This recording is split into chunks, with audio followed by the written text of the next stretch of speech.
ఓం శ్రీ మహాగణాధిపతయే నమః. శ్రీ మహాసరస్వత్యే నమః. ఓం శ్రీ గురుభ్యో నమః. ఓం గురు బ్రహ్మ గురుర్విష్ణు గురుర్దేవో మహేశ్వరః. గురు సాక్షాత్ పరబ్రహ్మ తస్మై శ్రీ గురవే నమః. శ్రీ గురుస్వరూపిణ్యై శ్రీ మహాకాళీ మహాలక్ష్మి మహాసరస్వతి స్వరూపిణి దుర్గాంబికాయే నమో నమః. ఓం హయగ్రీవాయ నమః. ఓం శ్రీ మేధాదక్షిణామూర్తయే నమః. శ్రీ గురు దత్తాత్రేయాయ నమః. గురవే సర్వలోకానాం విషజే భవరోగిణాం నిధయే సర్వవిద్యానాం శ్రీ దక్షిణామూర్తయే నమో నమః.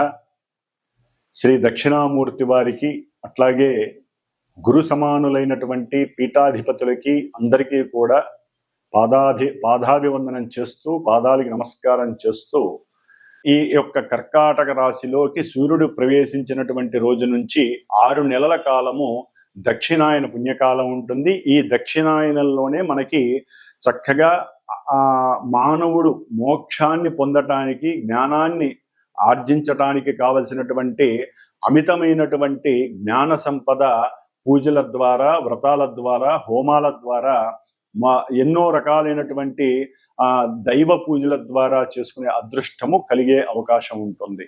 కాబట్టి ఈ యొక్క కర్కాటక రాశిలో ఉన్నటువంటి సూర్యుడు ప్రవేశించిన తర్వాత 6 నెలల కాలము కూడా చక్కగా మానవులందరూ కూడా మనకు వచ్చేటటువంటి గణపతి నవరాత్రుల దగ్గర నుంచి అన్నీ కూడా దైవానికి సంబంధించినటువంటి కార్యక్రమాలు. ఎందుకంటే ఇక్కడ వర్షాకాలము శీతాకాలం అనేది మానవుని యొక్క ఆరోగ్యం పైన ప్రభావం చూపిస్తుంది. కాబట్టి దైవానికి సంబంధించినటువంటి ఆరాధనలు స్తోత్ర పారాయణలు అర్చనలు చేయటం ద్వారా చక్కటి ఆరోగ్యము మనఃప్రశాంతత కార్యసిద్ధి కలిగి జ్ఞానానికి మోక్షానికి కూడా కలగడానికి అవకాశం ఉంటుంది.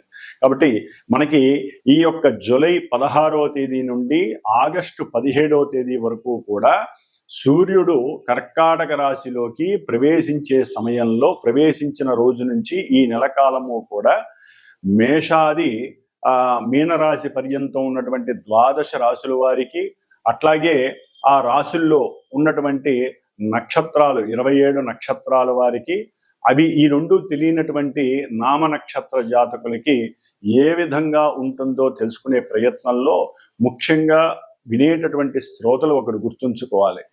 ఏదైనా సరే ప్రస్తుత కాలంలో గోచారంలో గ్రహాలు ఆకాశంలో ఈ రాశుల్లో ఈ నక్షత్రాలలో సంచరించే సమయంలో ప్రపంచంతో పాటుగా అంతరిక్షంతో పాటుగా మానవుల మీద కూడా ఆ ప్రభావాన్ని చూపిస్తుందని మాత్రమే అర్థం చేసుకోండి.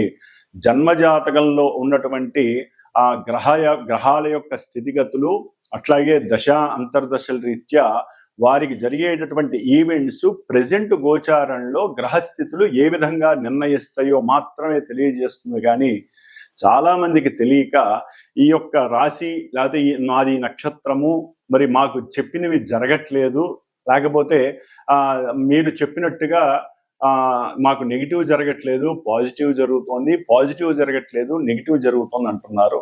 ఇది ఎక్కడా కూడా వారికి సంబంధం ఉండదు.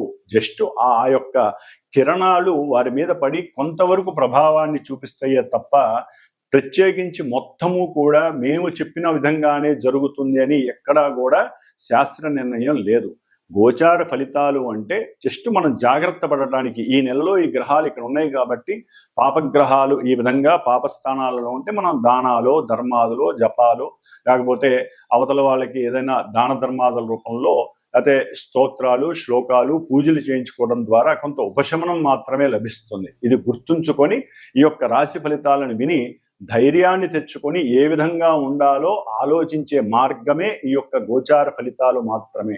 కాబట్టి మరి ఇక మేషరాశి నుంచి మీనరాశి వరకు ఏ విధంగా ఈ యొక్క కర్కాటక రాశిలో ఉన్నటువంటి సూర్య భగవానుడు అట్లాగే కుజుడు మనకి మారుతున్నాడు. దాదాపుగా ఒక 45 రోజులు బట్టి కుజ భగవానుడు మరి ఈ రేపు జూలై 28వ తేదీ వరకు కూడా సింహరాశిలో ఉండి 28వ తేదీ నుండి కన్యా రాశిలోకి మారుతున్నాడు ఈ కుజ భగవానుడు.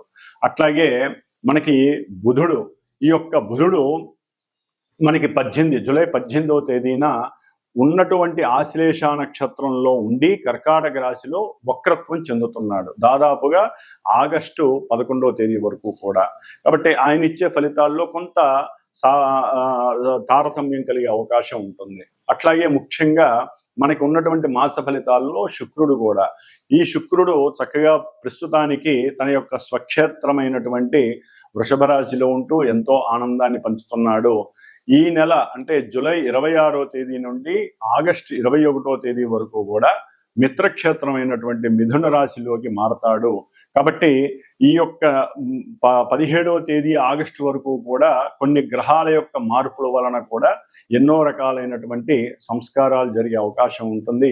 అవన్నీ కూడా చక్కగా తెలుసుకొని జాగ్రత్తలు వహించుదాం అని చెప్పే ఆలోచనతో మరి ఇప్పుడు మన యొక్క ద్వాదశ రాశుల యొక్క ఫలితాలని ప్రారంభం చేద్దాం. జూలై 13వ తేదీ నుండి కూడా నవంబర్ 28వ తేదీ వరకు కూడా శని మహానుభావుడు మీనరాశిలో తన యొక్క సొంత నక్షత్రంలో ఉంటూ ఆయన వక్రత్వాన్ని పొందుతున్నాడు. ఈ వక్రత్వం వలన కొన్ని రాశుల వారికి జరిగేటటువంటి కొన్ని అనర్థాలు, ఇబ్బందులు తొలగిపోయి కొంతవరకు ఆయన యొక్క స్థానస్థితి దృష్టులు తొలగటం ద్వారా వారికి శుభాలు కలగడానికి అవకాశం ఉంటుంది. శుభాలు కలుగుతున్న కొన్ని రాశుల వారికి ఆయన యొక్క వక్ర దృష్టి, వక్రగ్రహ స్థితి వలన కొన్ని ఇబ్బందులు కలగడానికి కూడా ఆస్కారాలు ఉండే అవకాశాలు ఉన్నాయి. కాబట్టి జూలై 13వ తేదీ నుండి శనిగ్రహ వక్రత్వం, పాపగ్రహ వక్రత్వం కొంత అటు ప్రపంచానికి అట్లాగే కొంతమంది రాశులకి కూడా కొన్ని ఇబ్బందులని, విపత్తులని, అనర్థాలని కలుగజేయడానికి అవకాశాలు ఉన్నాయి. ముఖ్యంగా ఈ శని మహానుభావుడు జూలై 28 నుండి దాదాపుగా మనకి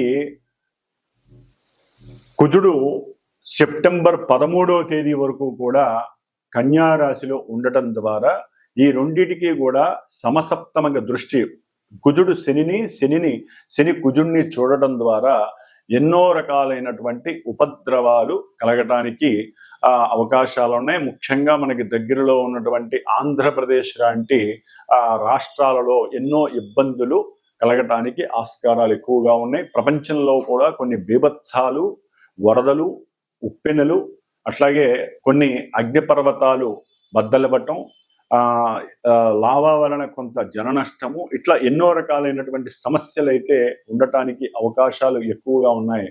అట్లాగే మనకి ఇప్పుడు ప్రెజెంటు ఈ జూలై 15వ తేదీ నుండి కూడా దాదాపుగా జూలై 15 నుండి మనకి ఒక 15 రోజులు, 16 రోజులు అంటే ఆగస్టు ఫస్ట్ వీక్ వరకు కూడా కాలసర్ప యోగ దోషము, అంటే గ్రహాలన్నీ కూడా సింహరాశి నుంచి కుంభరాశి మధ్యలోనే ఉండటం ద్వారా కొన్ని ఇబ్బందులు కలగడానికి అవకాశం ఉంది.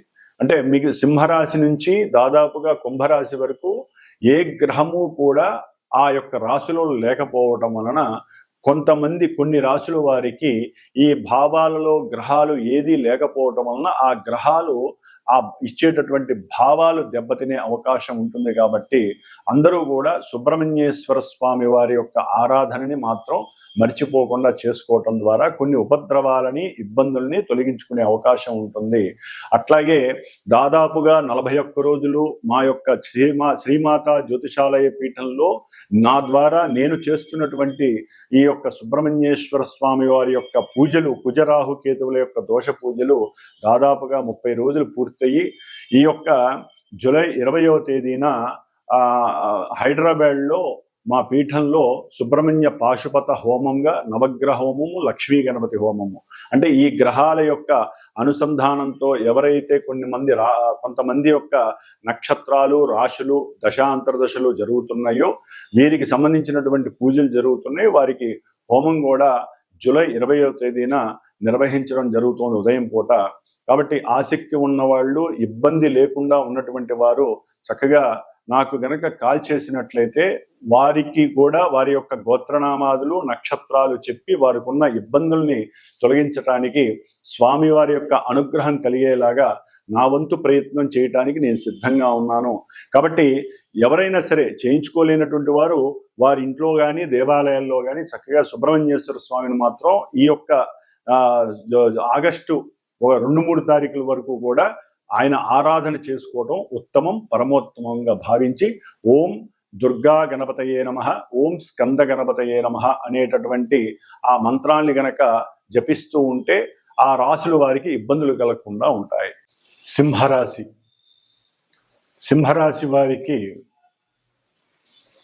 ఈ జూలై 16వ తేదీ నుండి ఆగస్టు 17వ తేదీ వరకు కూడా సూర్యుడు జన్మరాశ్యాధిపతి అయినటువంటి ఆరోగ్య ప్రదాయకుడు, ఉద్యోగపరమైనటువంటి విషయాల యందు సంతానపరమైనటువంటి సౌఖ్యాన్ని, అట్లాగే షేర్సు లేదా కీర్తి ప్రతిష్టలు, హోదాకి సంబంధించినటువంటి అతి ముఖ్యమైనటువంటి గ్రహము సూర్యుడు. ఆరోగ్య ప్రదాత, ఆరోగ్యం భాస్కరాదిచ్చేదది. ఎటువంటి వారికైనా, స్త్రీ పురుషులకు ఎవరికైనా సరే ఆరోగ్యాన్ని ఇచ్చేవాడు ఈ యొక్క సూర్య భగవానుడు. మరి ఈయన దక్షిణాయన పుణ్యకాలంలో కర్కాటక రాశిలోకి ప్రవేశించిన దగ్గర నుంచి కూడా ఈ ముఖ్యంగా సింహరాశి వారికి మరి ఆయనే ఆరోగ్యాన్ని ఇస్తాడు. ఆయన వెళ్ళి వెనక స్థానమైనటువంటి 12వ స్థానంలో అనారోగ్య సూచనలు ఎక్కువగా ఇవ్వడానికి అవకాశాలు ఉన్నాయి. ముఖ్యంగా గుండెకి సంబంధించినటువంటి వ్యాధులు, ఊపిరితిత్తులకి సంబంధించినటువంటి శ్వాసకోశ బాధలని కలుగజేయటానికి, ఎందుకంటే ఆయనతో పాటుగా బుధుడు, మిత్రుడైనటువంటి బుధుడు కూడా కలిసి 12లో ఉండడం ద్వారా చేసేటటువంటి ఉద్యోగాదులలో పరాభవము, అట్లాగే అవతల వారి యొక్క మాటలు విని వీరికి ధన నష్టాన్ని కలుగజేయటం ఉద్యోగం ద్వారా. అది ముఖ్యంగా అయిన వాళ్లే లేనిపోని మాటలు చెప్పటం, ఇన్కమ్ ట్యాక్స్ వాళ్ళకి వీరు కొంత మెసేజ్ ఇవ్వటం, దాని ద్వారా వీరు చేస్తున్న ఉద్యోగంలో వీరు పట్టుబడటము, లేదా వీరు తప్పు చేయకపోయినా వీరి మీద తప్పు చేసిన అభాండం వేయటం ద్వారా అవన్నీ కూడా కొంచెం లాంగివిటీ పడుతుంది, టైం పడుతుంది వీరు తప్పు చేయలేదు అని నిరూపించుకోవడానికి. దీని ద్వారా వీరికి ఉన్నటువంటి ఫోన్ రావడం ద్వారా, ఐటీ ద్వారా కావచ్చు, కొంతమంది సేల్స్ ట్యాక్స్ ద్వారా కావచ్చు, ఇన్కమ్ ట్యాక్స్ వారి ద్వారా కావచ్చు, ఫోన్ రావడం ద్వారా వీరిలో ఒక రకమైనటువంటి ఉద్రేకం, అంటే ఉద్వేగం బయలుదేరుతుంది. నేనేం తప్పు చేయాలా, నాకెందుకు ఈ బాధ కలుగుతోంది అని. లేదా తప్పు చేసిన వాళ్ళకైనా సరే మరి తప్పదు, యుగో తగ్గదు కదా, వారి యొక్క కీర్తి ప్రతిష్టలు దెబ్బతింటాయని చెప్పి రకరకాల మూమెంట్స్లో వారు తప్పించుకోవడానికి కూడా కొంతమంది ప్రయత్నం చేయొచ్చు. ఎందుకంటే సూర్య భగవానుడు, బుధుడు ముఖ్యంగా ధనకారకుడైనటువంటి, అంటే ధనానికి సంబంధించినటువంటి వాడికి, ఎందుకంటే ఆయన గణితానికి కూడా ముఖ్యకారకుడు. మరి డబ్బు సంపాదించి అడ్డగోలుగా సంపాదించేటటువంటి వారికి మరి బుధుడు వక్రించి ఉండటం ద్వారా 12లో ఇంకొంచెం పాపత్వాన్ని ఎక్కువ చేస్తాడు, పాపి అయినటువంటి రవితో కలవడం ద్వారా. కాబట్టి రవి బుధుల యొక్క కంజంక్షన్ వలన వీరికి కొన్ని అనారోగ్య సూచనలు కలుగుతాయి, ఉద్యోగ భంగము కలుగుతుంది, ఉన్న ఉద్యోగంలోంచి తీసే అవకాశం కలుగుతుంది. కారణాలు తెలియవు. అట్లాగే ఒక్కోసారి వీరి ఆరోగ్యము కూడా వీరికి సహకరించక ఉద్యోగాలకి పంగనామం పెట్టి ఉద్యోగ రహితం కూడా అయ్యే అవకాశం ఎక్కువగా ఉంటుంది.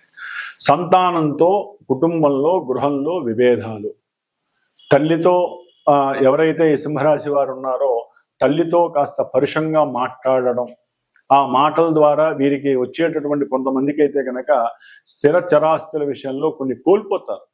ఆ తల్లిదండ్రులు వెళ్ళి ఎక్కడో అనాథాశ్రమాలకి రాయటము, లేకపోతే ఏ కాశీ లాంటి పుణ్యక్షేత్రాల్లో వీరి యొక్క ధనాన్ని తీసుకెళ్ళి ఇవ్వటము, ఇలాంటివి కూడా జరుగుతుంది. కాబట్టి సింహరాశి వారు కొంత అనుకూలమైనటువంటి వాక్కును ఉపయోగించాలి. ఎందుకని చదువుతున్నానంటే వాక్కని, ఇప్పటి వరకు సింహరాశి వారికి ఈ నెలాఖరు 28 వరకు కూడా, ఈ నెలాఖరు వరకు కుజకేతువులు చక్కగా రాశిలో ఉండి ఎన్నో ఇబ్బందులు పడ్డ వాళ్ళు ఉన్నారు. ఆరోగ్యపరంగా కావచ్చు, విద్యపరంగా కావచ్చు, అట్లాగే ప్రయాణాల ఎందుకు కావచ్చు. ఇప్పుడు ఆయన ఈ నెలాఖరు తర్వాత ద్వితీయ క్షేత్రమైనటువంటి మరి శత్రు రోగ రుణస్థానమైనటువంటి కన్యా రాశిలోకి ఆయన తన యొక్క చారాన్ని జరుపుతున్నారు. మరి 2వ స్థానంలో ఉండడం ద్వారా పరుషవాక్కులు ఎక్కువగా ఉంటాయి. అంటే అయిన వాళ్ళు కావచ్చు, బంధువులతో, ముఖ్యంగా బంధువులతో సై అంటే సై అంటారు. అది ముఖ్యంగా స్థిర చిరాస్తుల విషయంలో కావచ్చు, తండ్రి గారి యొక్క నాదని ఆస్తి నాదని, ఇట్లా అన్నదమ్ముల మధ్య సఖ్యత ఉండదు, ఒకరికొకరు పోట్లాడుకుంటారు, శత్రుత్వం ప్రబలుతుంది. దాని ద్వారా లోపల ఈ యొక్క రక్తపూరితమైనటువంటి విద్వేషాలు పెరుగుతాయి. దాని ద్వారా రక్తం ప్రవహించే దానికన్నా అతిగా ప్రవహిస్తుంది, గుండె జబ్బులు అధికమవుతాయి. కాబట్టి ఓర్పుగా సహనంగా ఉండటం సింహరాశి వారికి చాలా ఉత్తమమైనటువంటి లక్షణం. ఎందుకంటే సింహరాశి వారికి రాహుకేతువుల యొక్క ప్రభావం చాలా ఘోరంగా ఉంది. అష్టమంలో ఇప్పుడు శనీశ్వరుడు ఈ నెల 13 నుంచి వక్రిస్తున్నాడు. అంటే సప్తమంలో శని రాహుల యొక్క మిశ్రమంగా మనం భావించాలి. దీని ద్వారా పెళ్లి అవ్వాల్సిన వాళ్ళకి పెటాకులే అవకాశం కూడా కలుగుతుంది, పెళ్ళైన వాళ్ళకి విడిపోయే అవకాశం కూడా కలుగుతుంది. అంటే ఇది భయపెట్టడానికి చెప్పట్లేదండి, గ్రహాల యొక్క విన్యాసాలు ఇంత ఘోరంగా ఉన్నాయి సింహరాశి వారికి. కొంతమందికి బాగానే ఉంది కదా, వాళ్ళు మెసేజ్లు చేయొచ్చు, మాకు ఎందుకు మీరు ఇట్లా బెదరగొడుతున్నారని. ఇది బెదరగొట్టడానికి చెప్పడం కాదు, భయపెట్టడానికి చెప్పడం కాదు. గ్రహాలు ఈ విధంగా ఉన్నాయి కాబట్టి ఈ రాశుల వారు ఈ విధంగా మీరు సంయమనం పాటించమని చెప్పడానికే మేము చెప్తూ ఉంటాం. కాబట్టి దీన్ని అపార్థంగా ఎవరూ స్వీకరించద్దు, వినండి. కొంతమందికి నచ్చకపోవచ్చు, వదిలేసేయండి.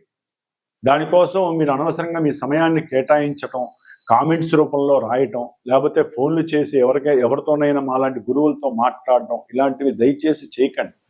ఎందుకంటే జాతకాలు అసలైనవి జాతకాలు ఉంటాయి. మీ జాతకంలో ఏ గ్రహస్థితి అనుకూలంగా ఉందో ఇంత సింహరాశి వారికి కొంతమంది కలిసి రావచ్చు, రాజకీయ నాయకులకి కొంతమందికి కలిసి రావచ్చు. కాబట్టి ముఖ్యంగా సింహరాశి వారికి లాభంలోకి శుక్రుడు ప్రవేశిస్తున్నాడు ఈ నెల 18వ తేదీ తర్వాత, ఈ నెల 26వ తేదీ తర్వాత. లాభంలో గురువు యొక్క శుక్రుడు యొక్క కంజంక్షను వీరికి చాలా ఉన్నతమైనటువంటి వ్యాపారంలో వృద్ధిని, వ్యాపార లాభస్థితిని కలుగజేస్తోంది.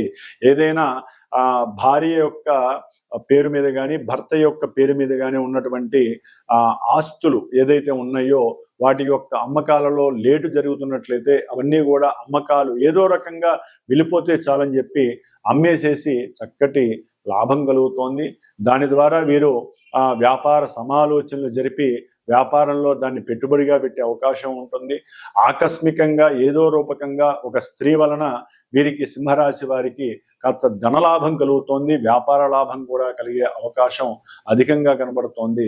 సింహరాశి యొక్క విద్యార్థులు కనుక పరుషంగా మాట్లాడకండి.